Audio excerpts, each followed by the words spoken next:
what we are seeing, President Ruto has lost the aura.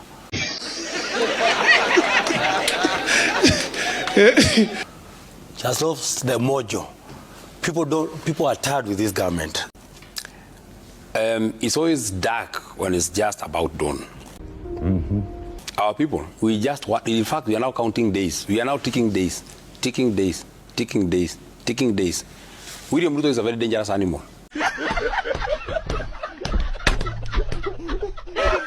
And we have to hunt him down from all directions. We want the people of Western to unite and help us hunt him down from that side. We want the people from the coast to unite and hunt him from that direction. Rigathi Gachagua will be leading us from Mount Kenya to hunt him from this direction. Fred Matiang'i will be uniting with the people from Gusii to hunt him from that direction. Sifuna and George Natembeya will unite from the Western, and Cleopas Marara, they will hunt him from that direction because he's a very, very dangerous animal.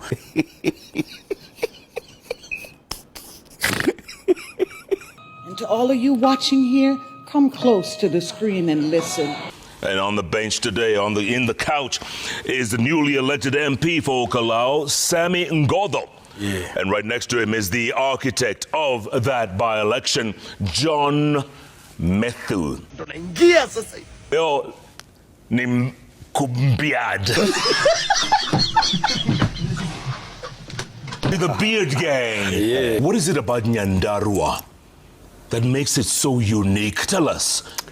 Well, thank you, Jeff, and good to see you again. Good to see you. I'm sure you are also excited to see our new MP. That you forgot that since we last met, I have now a new title. Yes, SG. I'm now Secretary General.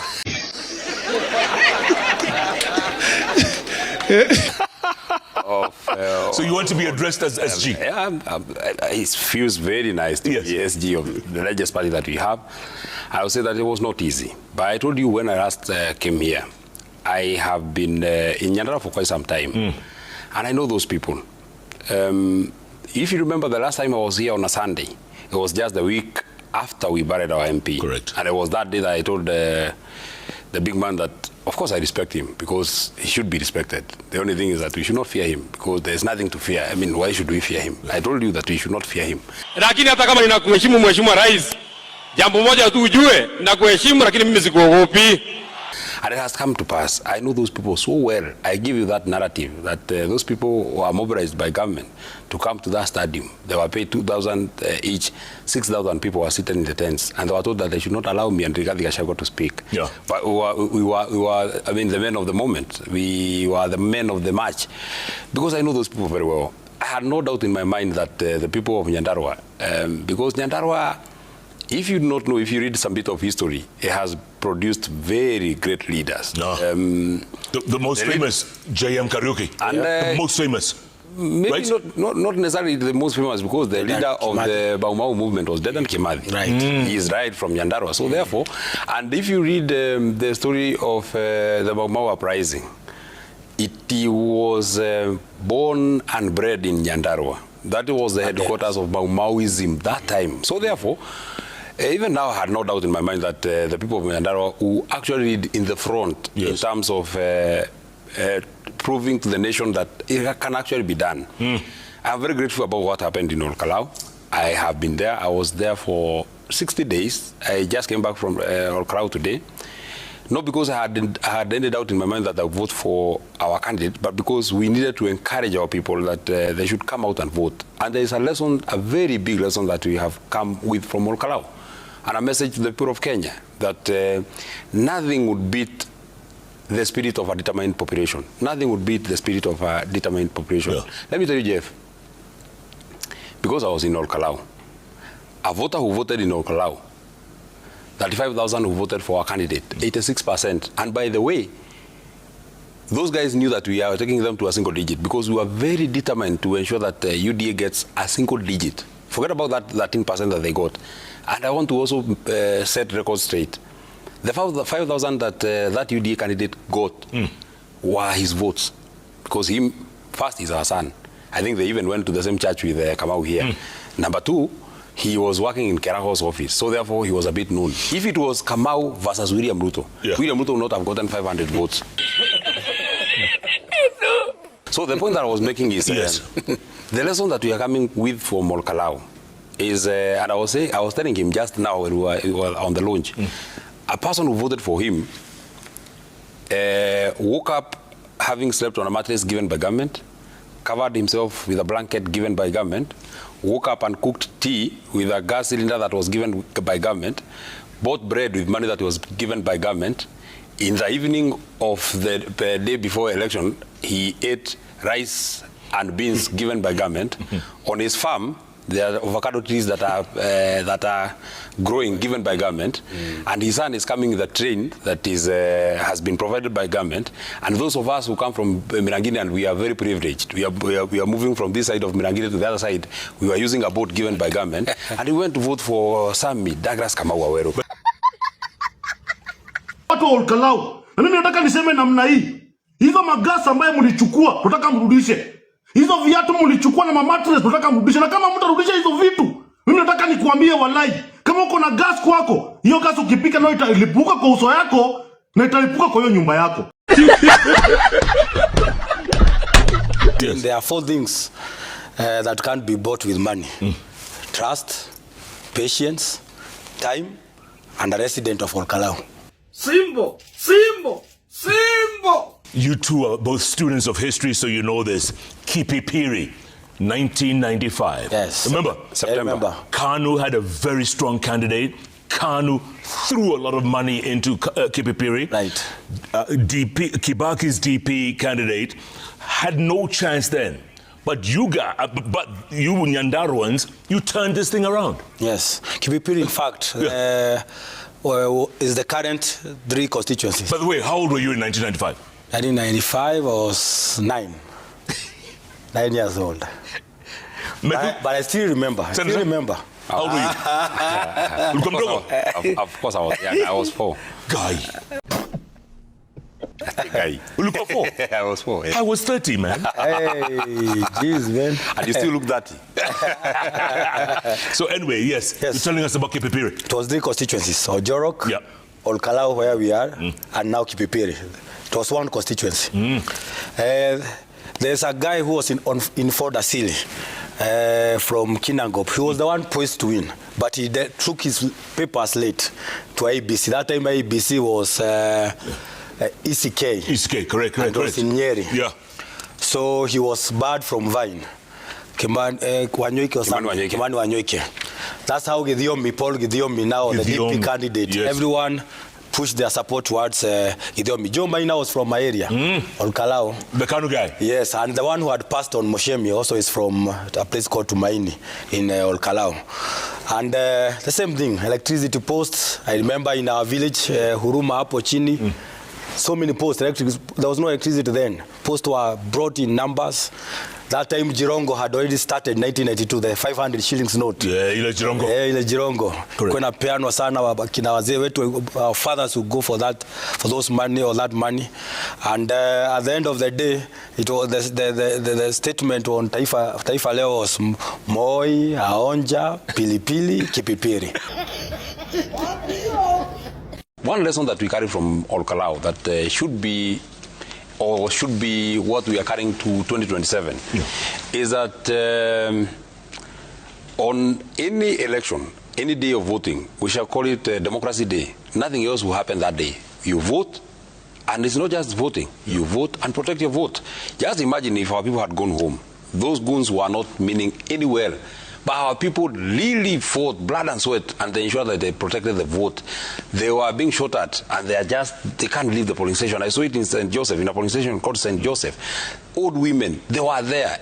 Bullets right, left, and center. So that is lesson number 1. You must start early preparation for voter protection. Hatutaki hiyo kazi tufanye dakika mwisho. Mwanze sahi.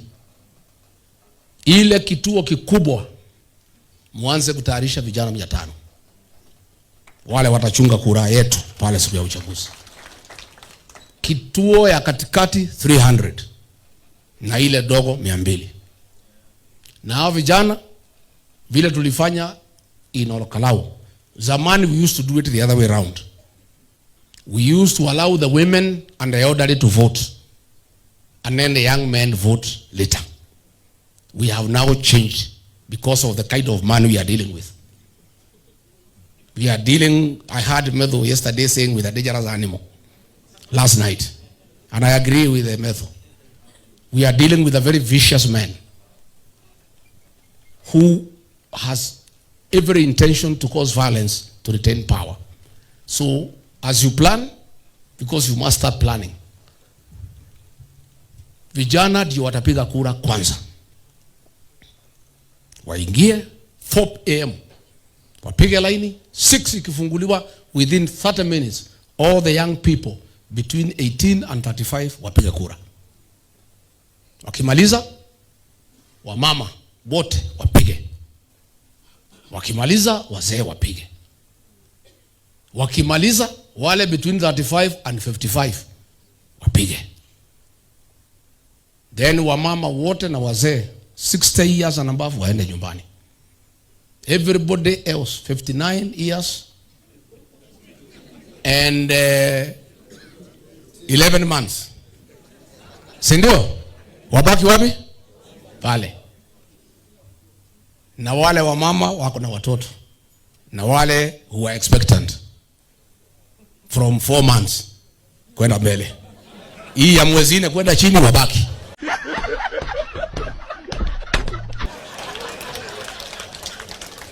Sindio? Because unajua I learned, nilikuwa nimesema Olokalau wamama waende nyumbani. Walikataa. Wamama wenyewe ndio walikuwa pale. So we have now accepted in this mountain the women are part of our defense force. Lesson number 2. And if William Ruto is actually keen on killing this goon culture, the person that I think is the mastermind of this goon culture is Kipchumba Murkomen. And I'll tell you why. In fact, his name must change. He can no longer be called Cabinet Secretary for Interior. He is Cabinet Secretary for Goons. I have every reason to believe that he's Cabinet Secretary for Goons. I'll tell you why. A day after the election, he said that we have had one of the most peaceful by-elections. One of those peaceful by-elections that are being referred to as peaceful by-election. Very few voters voted from 1 o'clock to the close of the polling station. That's why I told you that we would have gotten at least 75% voter turnout, the highest, because the people were very determined. But the goons were shooting right, left, and center. And I want to thank our police in uniform. Every policeman that was in Ogopa in uniform, I am very grateful for what you did. Unfortunately, these goons are wielding so much power that they are fighting both the civilians and the policemen in uniform. If you saw those clips in Olkalau. Yeah. Now, let's take it a little back. When our party leader was attacked in a place called Witima, the people who attacked him are known. They are police officers. We have complained. We went to the Inspector General of Police. We told him it is so and so and so and so and so. No action was taken. In fact, I hear they were promoted. This can only happen if it has a direct sanctioning or the direct import of the person who is in charge of that particular ministry. And the reason why we are putting it on Murkomen, much as Professor Kindiki is a useless leader, in his days, we were not seeing this kind of open goonism. In his days when he was Cabinet Secretary for Interior. Now come to Olkalau. He says that, and I've even seen just now, I think they knew you're coming for JKL and we speak about these things. So I've seen that the DCI is saying that they are now investigating goonism in Olkalau. First of all, how do you say that there were few incidences and 2 people are lying in the mortuary and hundreds of our people have been injured? Hundreds of our people have been injured. I went to see one young man who was clobbered at a place called Royal Gardens. He can't even speak. He can't even do anything. He was clobbered so badly. So many of our people have broken arms, broken legs, and what have you. So you can't say that the election was peaceful. In almost out of the 73 polling stations, I think violence was in like 50 or 60% of all the polling stations. Let me ask so therefore, let me say this. And where I want to place it right on the door of Murkomen. You've seen, it is even on the Sunday Nation, that the vehicles that were being used, they are known because they are coming with number plates that are on those vehicles. Every Kenyan, including yourself, you can go and Google and get to know who owns which car. Yes. So if one of the cars is owned by Kiamba MP John Juguna Kawanjiko, and he's still roaming freely. How do you say that you are investigating goons? You should first arrest him. Then you tell you these goons that you are carrying, where had you gotten them from? We saw many vehicles from even people that are known, people from Kinangop, a member of staff of the member of parliament for Kinangop. His vehicle was felling goons in a place called Nyadundo. Let me ask you, Jeff, in your life, because you're older than me, have you ever seen anybody shooting from the top of a car, shooting at civilians? Only in a movie. It has never happened. Only in a movie. But you saw it in Olkalau. Yes. And then somebody want to say that that election was peaceful. Let me say, and I want to give hope to the people of Kenya, because we are taking William Ruto home. And I told you last time, and you've seen it. The signs are there. You've seen 86%. And it's not even 86. I'm repeating that even these 5,000, you can't attribute it to William Ruto. It's because that guy, Mushina, is also a child of a woman. So, therefore, we had to give him something at least to go home with. But in 2027, now we are in 2027. Let me ask let me finish. He can't concentrate that kind of number of goons in one constituency. That is thing number one. Number two, he can't get that kind of policemen to be everywhere. So the people who overwhelm these goons of Murkomen and the people who actually protect their votes. And the Deputy President Rigathi Gachagua has actually said today, if government cannot protect us, then we protect ourselves. Finally, in terms of the campaign money that William Ruto has spent, I think I hear he has spent 1.3 billion. There's a friend of mine who works, or who is a friend of his. He told me that they started speaking about Olkalau and he was slapped. Despite what Senator says, there were goons everywhere. How were you able to do that? And can you do it again next year?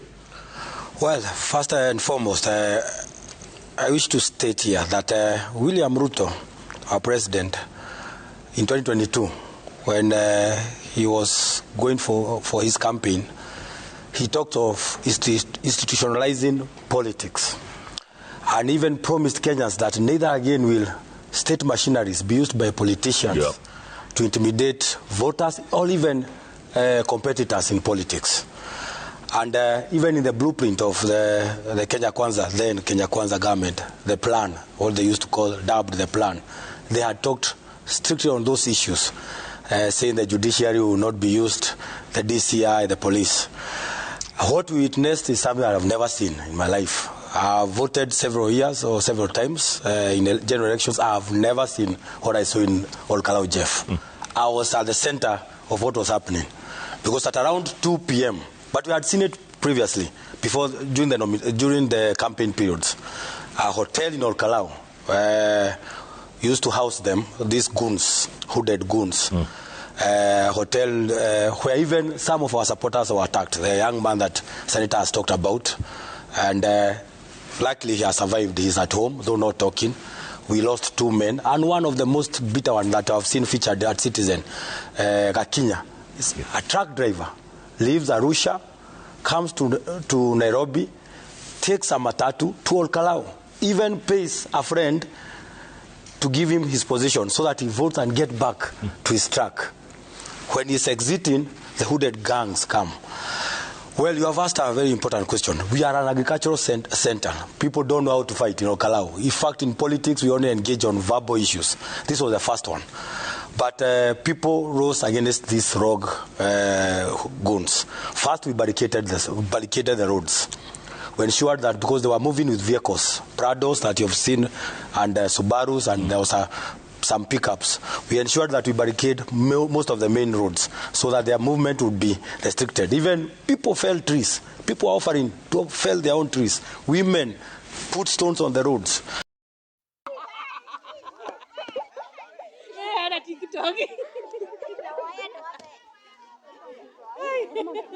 No.